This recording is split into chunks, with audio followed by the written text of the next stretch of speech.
Magluluto tayo ng sinigang na isda. Ang isdang ito ay dinis.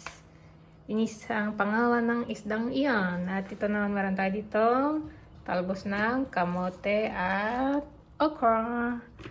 At pagpakulo na tayo ng tubig na may kamatis, sibuyas at sili.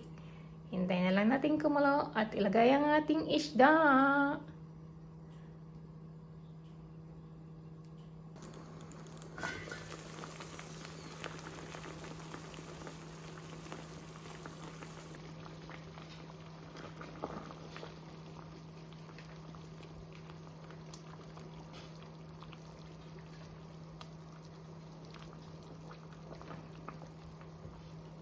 Sa kumukulong tubig,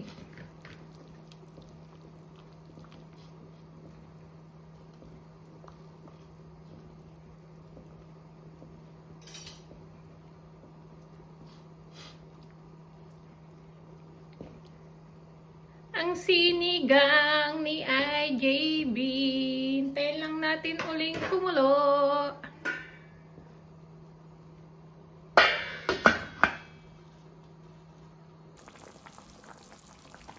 Nilagay ko na yung pansigang, nilagay ko na rin yung okra, pansigang mix. So, na lang natin ulit. Kumukulo na ang ating sinigang na pishda.